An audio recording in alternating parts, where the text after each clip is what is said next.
Wow. You know? USA! USA! USA! USA! USA! USA! USA! USA!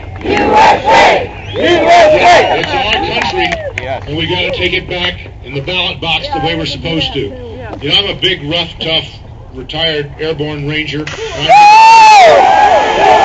sometimes my eyes sweat, and that song did it to me. There's a couple of signs out there, next time read the bill. You know, I haven't found one single congressman or senator who voted for that bill who read it before voting for it. Somebody else has got a sign that says, bad representation is tyranny. Well, we got bad representation. Now, somebody I've been looking forward to hearing share with us right now, Jim Mitchell. Jim?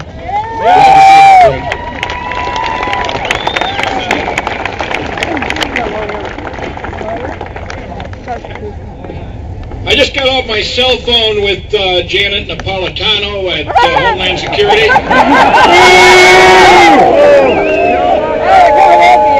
I assured her that there are no right-wing extremists here today.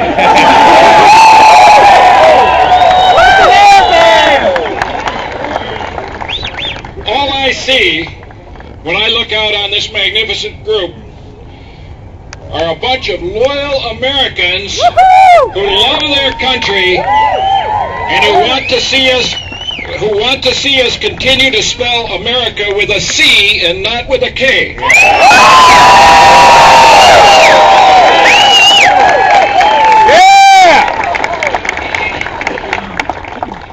America, have you had enough change yet?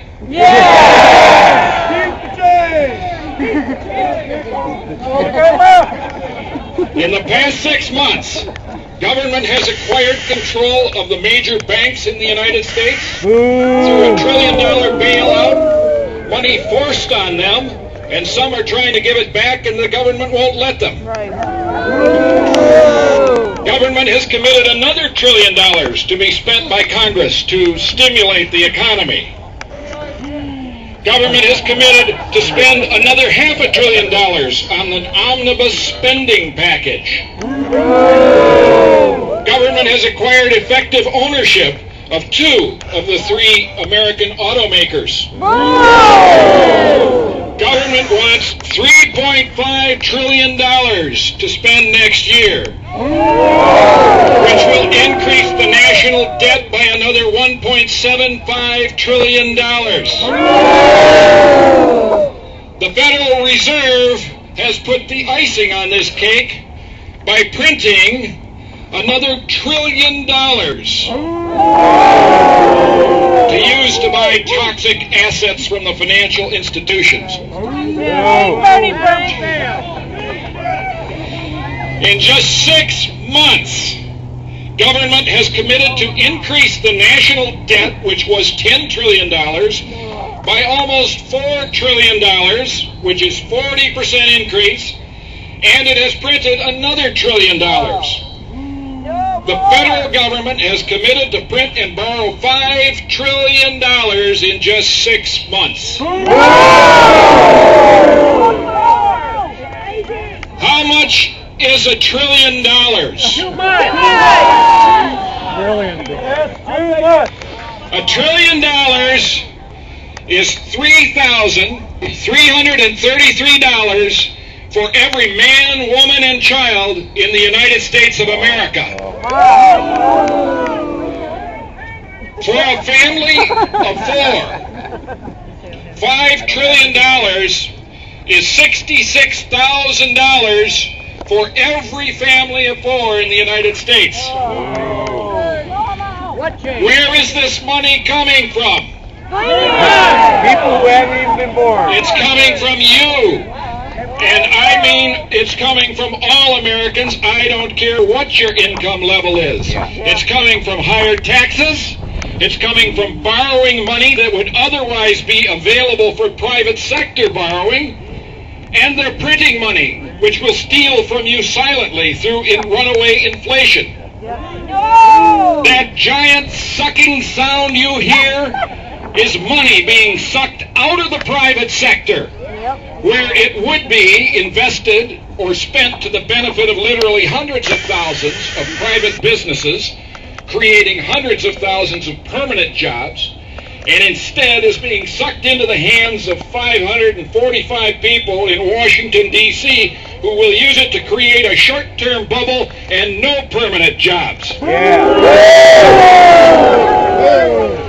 America is being converted from a free enterprise economy controlled by the economic decisions of 75 million American families into a new socialist order where the economy is controlled by the decisions of some 550 people in Washington, D.C.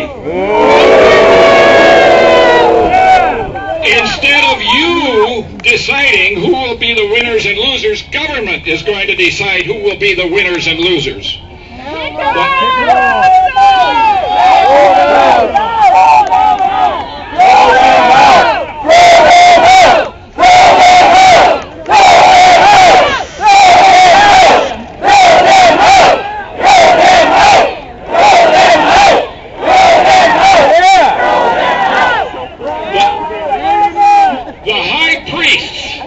Of the new socialist order have already started deciding who will be hired, who will be fired, and how much money they will make.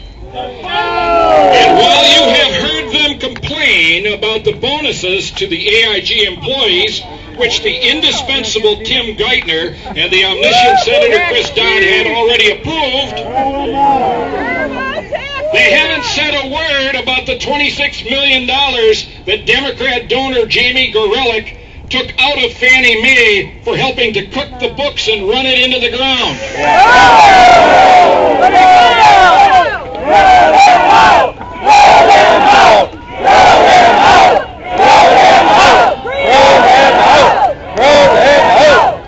That, ladies and gentlemen, is one of the main problems with the socialist government.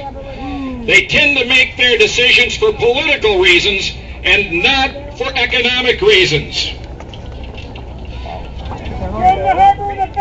And it doesn't matter whether you are an auto worker, or a company president, or a doctor, or a lawyer. Sooner or later, you will find that none of you are immune from a socialist government deciding who is making too much money. And wait until you see the cars that Congress is designing for you. They're called congressionally redesigned automobiles for the people, otherwise known by their government acronym, CRAP.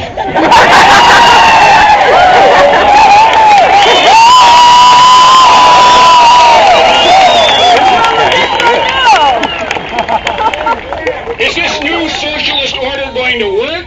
No! The two biggest communist countries in the history of the world, the Russians and the Chinese, are telling us no. Alexander Putin, former KGB official, is telling us, America, don't do this. We tried it and it didn't work. So why is it that Obama and Congress are getting away with these profound changes in our way of life? Because of three lies.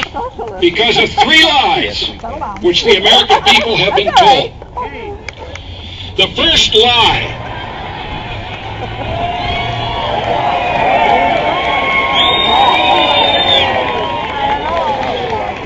The first lie is that the current economic downturn was caused by the Bush tax cuts. Or the failure of the free markets. The current economic downturn was not caused by the Bush tax cuts or the failure of the markets or deregulation. It was caused by government and by government regulations. It was the government and the banks. It was the government and its regulations which ordered Fannie Mae, Freddie Mac, and the nation's banks to loan money to subprime borrowers. It was government regulation that required the banks to value the underlying financial instruments at zero even though 90% of the loans were still performing.